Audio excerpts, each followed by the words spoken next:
I knew something was wrong before we even stepped into the hotel ballroom. It wasn't anything obvious at first. Not a scream, not a fight, not some over-the-top moment you could point to in a movie. No, what I felt was quieter. A tension just beneath the surface. The kind of thing you feel before a storm rolls in. You smell the air, sense the weight of the clouds, even though the sky still looks clear. Madison was quiet in the car ride over, but not in a nervous way. Not like how she usually got before public speaking or big events. No, this was a different kind of quiet, calculated, almost focused. She kept checking herself in the mirror, fixing her lipstick, adjusting the necklace I got her for our anniversary. The same necklace she hadn't worn in months. I remember saying, "You look great, by the way." And she replied without looking at me, "Yeah, I know." She didn't even smile. The corporate event was in San Diego, some annual conference her firm hosted for all their top performers. It was a big deal, and Madison had been talking about it for weeks. But this year, something had changed. She didn't ask if I wanted to come like she usually did. I had to invite myself. "I just figured you'd be bored," she said, a little too fast. "It's mostly work stuff." I'd brushed it off at the time. But now, as we stepped through the sliding doors into that golden-lit lobby and headed toward the event hall, I felt the cold edge of that brush off again, sharper this time. The ballroom was packed, dim lighting, soft jazz, and all the artificial charm you'd expect from a corporate party. I looked around for someone I knew, but I didn't know anyone. Madison had worked with these people for 3 years, and yet she'd never introduced me to more than 2 or 3 of them. That's when I saw her, in the middle of the room, laughing with her team, holding a champagne flute in one hand. Her other hand rested casually, too casually, on the shoulder of a guy I recognized from LinkedIn photos. Austin, the colleague she used to mention in passing. The one who always seemed to pop up in her stories when she talked about work, like a ghost hiding in the margins. Madison's hand was still on him when I stopped in my tracks. She didn't notice me at first. She was too busy laughing at something he'd said. Laughing in that performative way she does when she wants to be seen. Her smile was wide, head tilted back, her whole body leaning into him like gravity had shifted. Then she saw me, just for a split second. Our eyes locked, and it was like she flinched.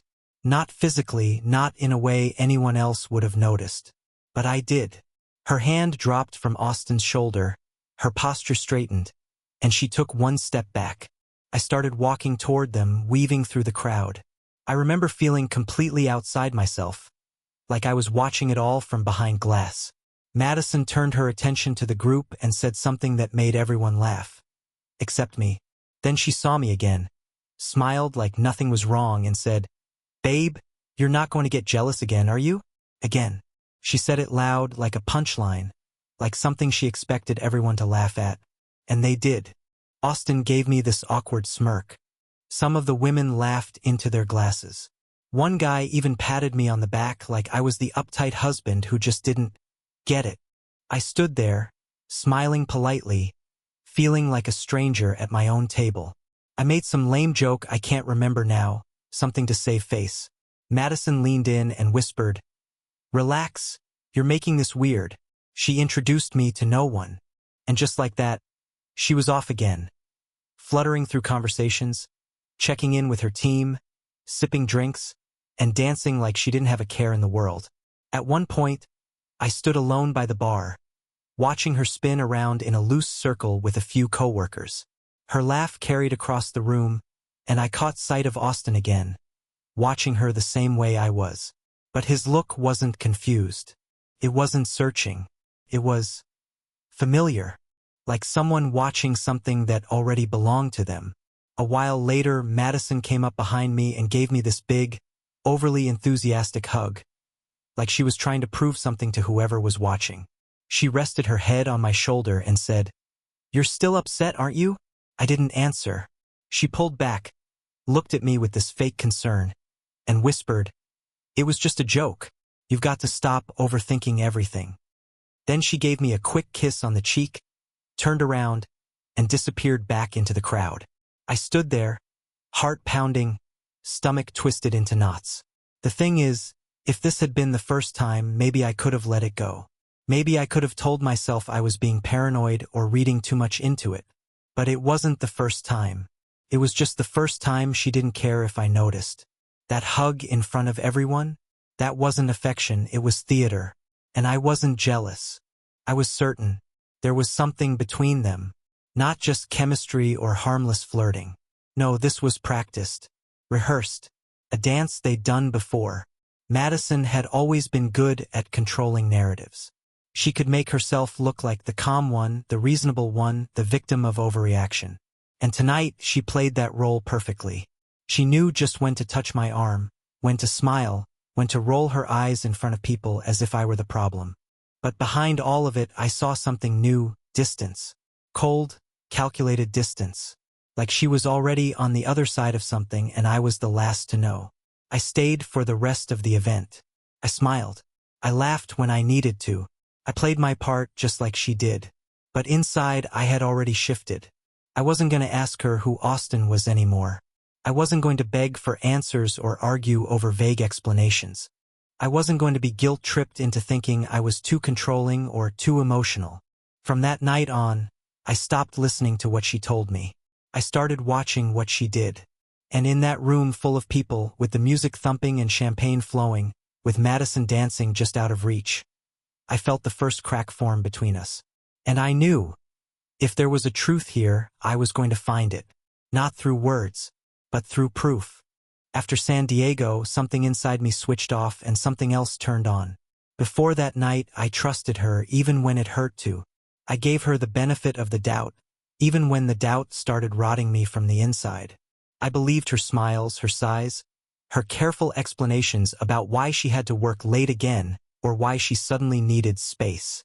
I believed her because I wanted to, but after I saw her with Austin, saw the way she shrank back and performed damage control without missing a beat, I realized I wasn't her partner anymore. I was her audience, and I wasn't clapping. The change wasn't immediate, at least not on the outside. I didn't confront her or throw accusations. I just started observing, quietly, methodically, and once I stopped looking for excuses, I started seeing everything clearly. For one, her phone. It used to sit face up on the kitchen counter or the coffee table while she cooked or scrolled through social media. Now it was always face down. Always. Like even the lock screen couldn't be trusted. She also used to be careless with her ringer. It would go off in the middle of the night, lighting up with random work texts or pointless notifications. Now it was permanently on silent. Not just silent, muted. Even the vibration was gone. I tested it once. Sat beside her on the couch while we watched something forgettable on Netflix. I texted her from my own phone. Just a dumb meme. I watched as the screen lit up in her pocket, but there was no buzz. Nothing. She pulled it out, glanced at it, then smiled at me like I'd handed her flowers. "You're such a dork," she said, and then she slid the phone back in her pocket. Face down. Then came the team meetings. The late nights that weren't scheduled. The spontaneous happy hours she said I wouldn't enjoy. The weekend brunches with the girls that I was never invited to anymore. And the work trips. She used to practically beg me to come with her. "We'll make it a mini vacation," she'd say, dragging me to whatever over-air-conditioned hotel her company had booked. I'd sit through one too many buffets and small talk with consultants I couldn't relate to. But at least I was there. I was part of it. Now, she didn't even mention them. I'd find out by seeing a suitcase half-packed the night before. "I didn't tell you?" she'd say, with that tone like I was the one forgetting things. "It's just 2 days. I'll be bored out of my mind. You'd hate it." I asked her once, just once, why she'd changed her laptop password. She shrugged and said IT made everyone do it. Said it was standard procedure. But even when I stood behind her one evening, just trying to grab my charger off the table, she tilted the screen away and entered her password like she was guarding nuclear codes. It's strange how betrayal doesn't always explode into your life. Sometimes it seeps in through cracks. One small thing after another, until your whole foundation is quietly rotting and you don't even notice until it collapses beneath you. She tore up a photo of us once. Said it was unflattering. The one from our road trip to Big Sur, the one I kept on my desk. I found it in the trash. She didn't even bother to tear it all the way through, just ripped it right across the middle where our faces met. I told myself it was nothing, but it didn't feel like nothing. She also started getting more dressed up for late work. Not in an obvious way. Subtle. Hair done. Lips lined just right. That same perfume she wore when we first started dating. The one she hadn't touched in months. She used to ask how she looked before she left the house. Lately, she stopped asking. She just left, and I stopped stopping her. I don't know what made me do it, the drone idea. Maybe it was the way she avoided my eyes when I helped her pack for that 3-day team-building retreat. Or maybe it was because she gave me that same old line about being bored if I came along. "I just want you to relax," she said, zipping up her suitcase. "Don't overthink it. It's just work." So I smiled. I helped her fold her favorite blouse. I tucked her book into the side pocket. I kissed her goodbye and waved from the porch like the world hadn't shifted under my feet. And the second her car turned the corner, I grabbed my drone. It was the one I used for landscape sh*ts. Photography had been a hobby of mine for years, one of the few things that still felt like mine. I'd used that drone to film mountaintops and forests and beaches at dawn. But this time, the landscape was different. I'd spent the night before mapping the retreat location from the company's email. Some little lodge in the hills outside the city, surrounded by trails and cabins and wide open air. Perfect for clear footage. I'd already driven out there once, pretending to scout for nature sh*ts. No one questioned me, just another guy with gear and a quiet smile. So when she left that Friday, I left too. Took the back road out to the woods, parked near a hiking trail, and launched the drone just before dusk. I wasn't even sure what I was hoping to find. Maybe a sign, maybe nothing. But deep down, I already knew. I didn't watch the footage right away. Couldn't. I told myself it was for objectivity, that I'd review it once she came back, compare timelines, keep things clear. But really, I just wasn't ready to watch everything fall apart. I waited. 3 days. She came back on a Monday, all smiles, tired from the trip. Said they did trust exercises and team challenges. She laughed as she told me about some relay race. "You would have hated it," she said. I nodded, smiled, pretended I was relieved. And that night, after she went to sleep, I loaded the footage. Frame by frame, clip by clip, and everything snapped into place. I didn't watch the footage right away. Maybe I was afraid of being right. Or maybe I just wanted one last night of pretending things were fine. For 3 days, I lived in a strange calm. Madison came home, dropped her bags by the door, and smiled like she always did after a trip. I remember thinking how easily she could step back into the role of loving wife, as if nothing had shifted. She asked if I'd eaten, told me funny stories about coworkers, and even brought me a souvenir mug that said "Trust the process." I almost laughed. She moved through the house humming under her breath, like someone with a clear conscience. And maybe she believed she still had one. That's the thing about lies. Tell them long enough, and they start to sound like the truth even in your own head. On the 3rd night, I waited until she fell asleep. Her phone was on the nightstand, face down, of course. I slipped quietly into the other room and opened my laptop. My hands were shaking, but my mind was steady. I connected the drone, transferred the files, and pressed play. The first few minutes were nothing. Trees swaying. Wind through the camera's mic. The cabin area was exactly as described. Wooden lodges arranged in a half-circle, a big campfire pit in the middle.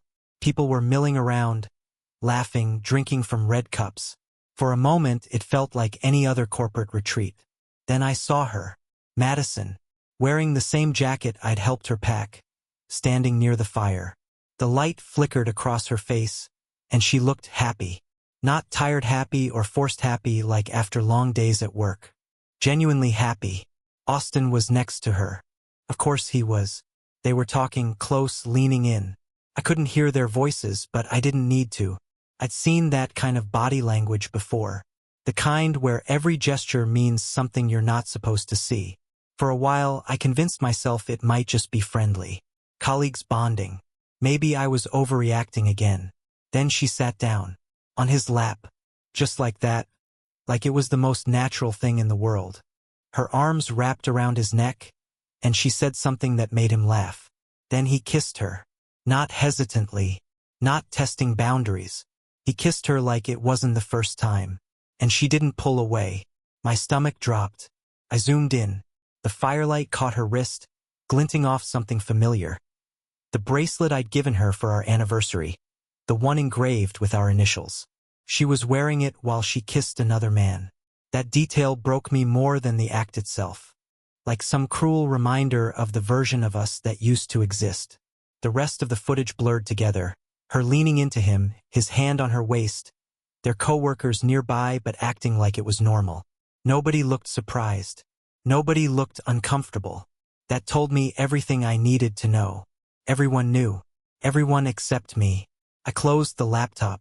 For a long time, I just sat there in silence. You'd think anger would be the first reaction. Rage, yelling, maybe even smashing something. But there was none of that. Just stillness. A heavy, frozen quiet. Like my body had finally caught up with something my mind had known for weeks. It was strange. The pain wasn't sharp. It was dull. Steady. Like a bruise under the skin. I felt hollow. Not just betrayed, replaced. I remember thinking, this is it. This is the proof. All the nights she came home late. All the excuses. All the laughter at that party in San Diego. It wasn't paranoia. It wasn't insecurity. It was clarity. I didn't sleep that night. I just watched her. She slept soundly beside me, breathing softly, unaware of what I'd seen. I studied her face like I was memorizing someone who no longer existed.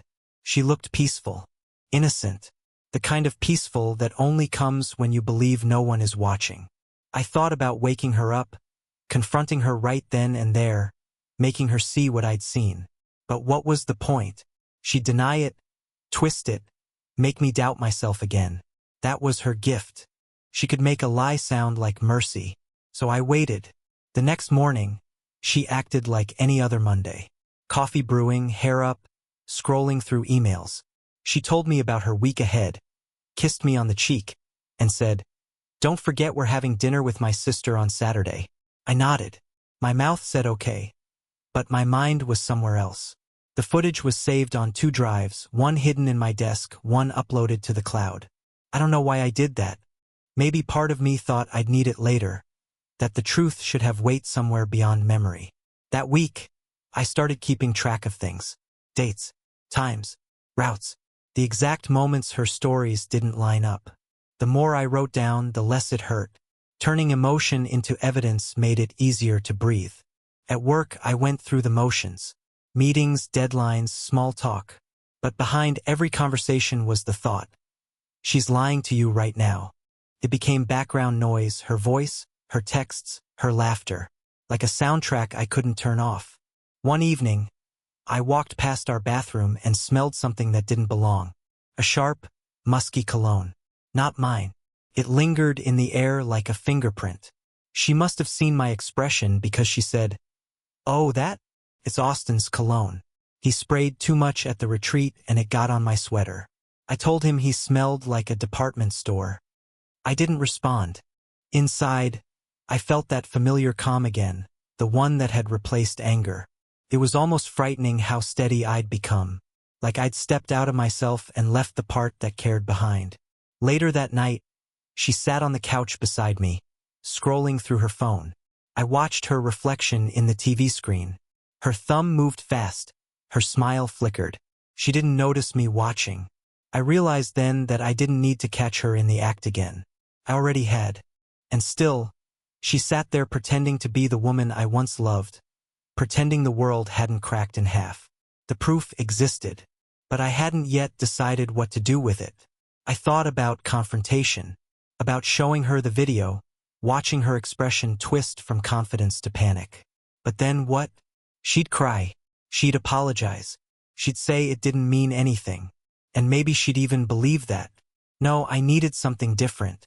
I didn't want revenge. I didn't want drama. I wanted understanding. I wanted to know when it had started, when the small fractures turned into a canyon, when love became theater. That thought kept me awake for hours. When the sun came up, I found myself in the same chair, staring at the blank screen of my laptop. The drone footage was still open, paused on her face mid-laugh. For a second, I hovered my cursor over the delete button. Then I moved it away. Some truths shouldn't be erased. Because once you've seen something clearly, you can't go back to pretending you didn't. When she came home that evening, she walked through the door like nothing had changed. She kissed me on the cheek, dropped her bag on the floor, and kicked off her shoes with that same casual rhythm. Like routine could still glue the cracks together. She started talking before I even said hello, going on about traffic, some argument at work, the dinner reservation her sister wanted to change. I listened. I even nodded in the right places. But I didn't speak much. She didn't seem to notice. That was the part that stayed with me.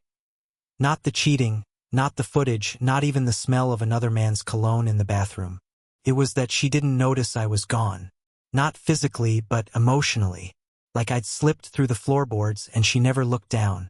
That night, she made pasta, poured 2 glasses of wine. She laughed at something on her phone and showed it to me, holding the screen between us like we were still a team. I smiled. Barely.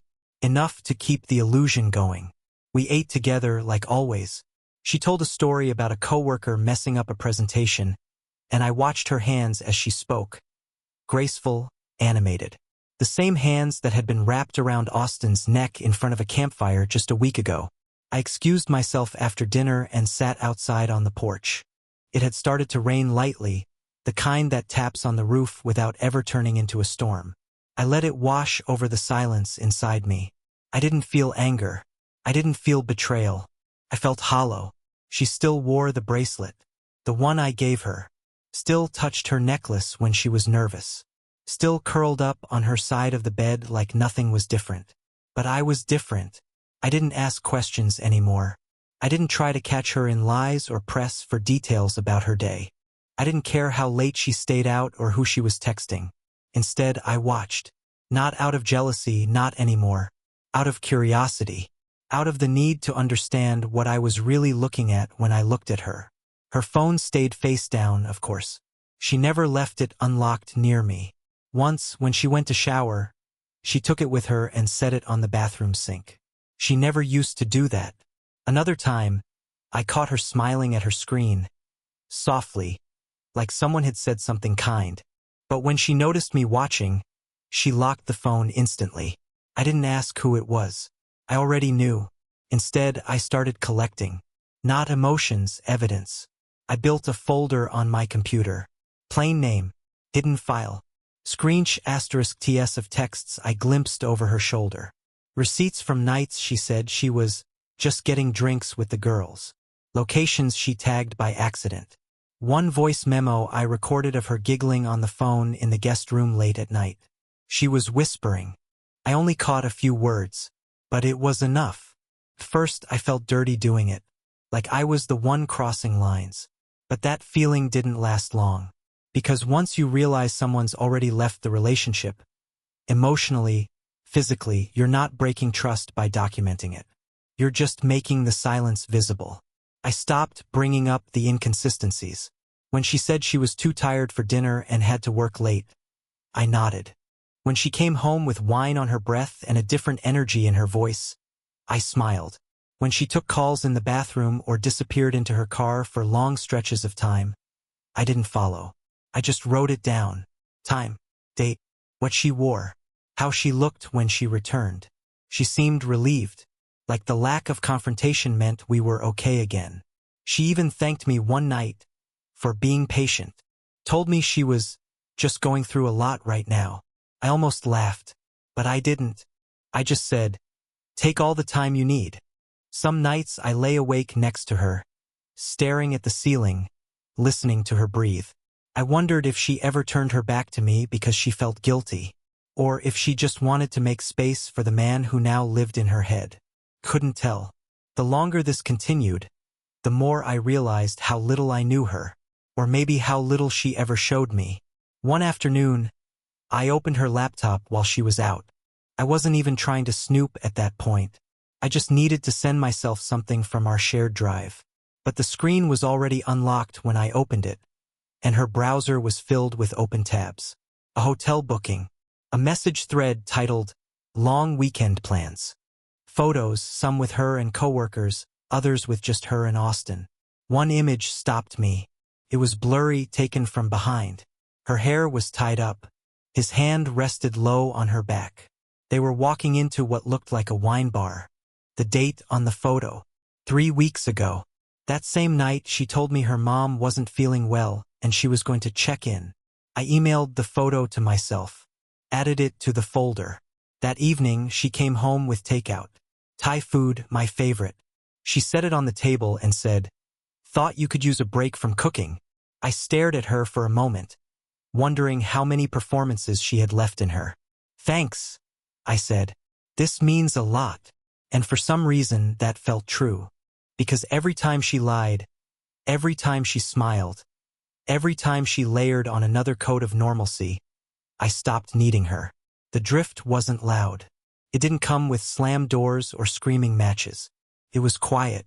I was fading out of the relationship like ink dissolving in water. And the more I let her talk, the more I could hear what wasn't being said.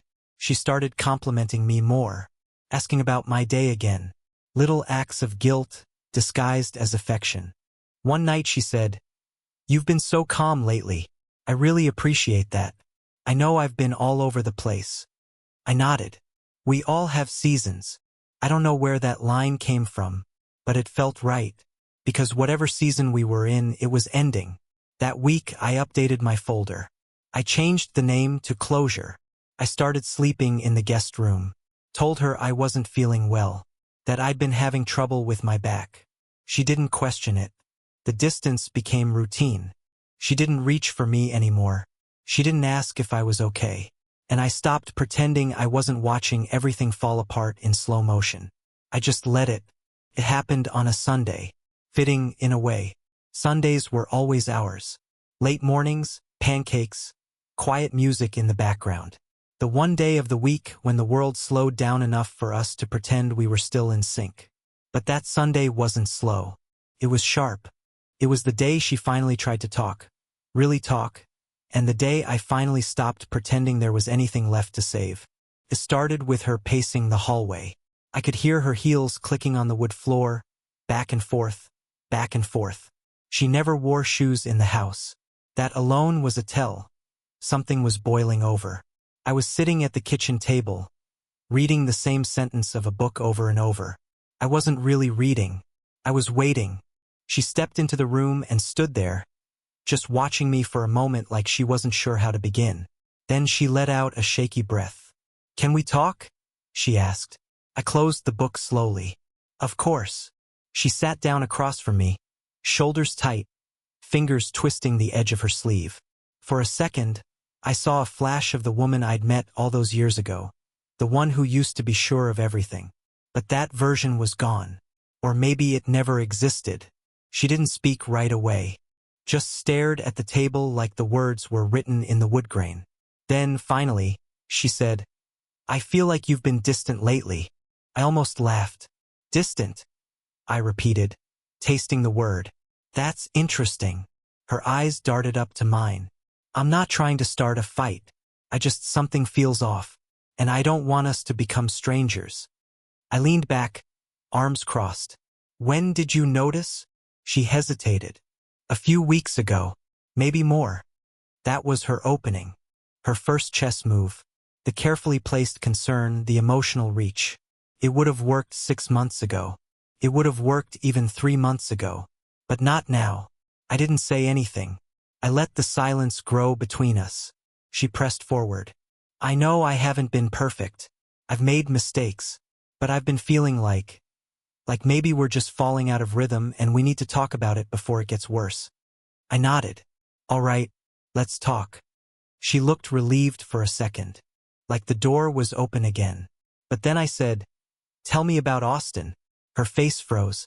Not a flinch. Not confusion. Just a stillness that said everything. "What?"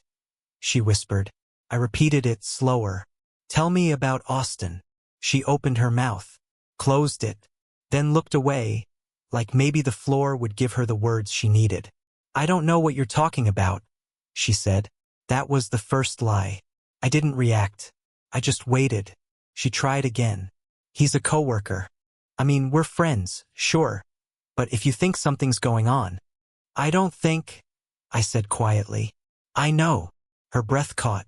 I reached down, pulled a plain cardboard box from under the table, and set it between us. She stared at it like it might explode. Inside was everything. The photos, the printed messages, the flash drive with the drone footage, the receipts, the timeline, the pattern she thought she had hidden behind late nights and team building. I didn't want it to end this way, I said. But I'm not going to let you lie to me in my own home. She didn't open the box. She didn't have to. Her face collapsed into something between shame and panic. It's not what it looks like, she whispered. I let out a breath through my nose. Don't say that. Not after all this. She reached across the table, but I didn't move. I didn't mean to hurt you, she said. It just happened. I didn't plan it. I was confused. I didn't know how to talk to you anymore. I nodded slowly. So you talked to him instead. I felt like I was disappearing. She continued, voice trembling. I don't even know who I am anymore. Work's been overwhelming. And you were always so quiet, so distracted. I felt invisible. I studied her. I wasn't cold. I wasn't angry. I was done. You could have said something, I replied. You could have tried. I did, she said. You weren't listening. Maybe, I said. But I wasn't lying. She blinked. Her lip quivered. It wasn't serious, she tried. It was a mistake, a phase. I never stopped loving you. I stood up, walked over to the cabinet, pulled out another box. This one was smaller, just a collection of her things. A photo album, a mug she liked, the dress from the retreat. I placed it on the floor beside her. Her eyes widened. What is this? I looked her in the eyes. It's time to go, Madison. She shook her head. You don't mean that. I do. Tears filled her eyes. Please, just talk to me. We can go to therapy. We can fix this. Don't throw it away like this. You already did, I said. She stood up, walked around the table, tried to take my hand. Please, I don't want to lose you. You already did, I repeated. I picked up the boxes and set them by the door. Outside, the rain had started, slow and soft, like it didn't want to interrupt. She stood in the middle of the room, stunned. This is my home too, she whispered. Not anymore, I said. She opened her mouth, but nothing came out. I opened the front door. The air was cold, clean. Madison, I said, not unkindly. It's over. She stepped forward, just once, then stopped. Her shoulders dropped. She looked at me one last time, then stepped outside. As I closed the door, the latch clicked louder than it should have. And that was it. No shouting, no dramatic ending. Just a man and a woman who both knew the performance was over. And neither of us remembered the lines anymore. I left before sunrise, driving until the city disappeared in my rearview. I settled in a quiet coastal town, opened a small repair shop, Miller Repairs. Honest work, no noise. People brought me broken things. I fixed them piece by piece. In silence, I healed. No more pretending, no more performances. I stopped looking back. I didn't need closure, just distance. And in that distance, I started remembering who I was before her. A month later, she texted, "Can we talk?" I read it, then deleted it. No anger, no curiosity. I didn't need apologies or explanations. That story ended the moment I chose truth over comfort. She lost the right to rewrite it. This wasn't about revenge. It was about peace. I finally stopped asking why she did it. I stopped needing to know. Some things break beyond repair. And that's okay. I wasn't her husband anymore. I was free.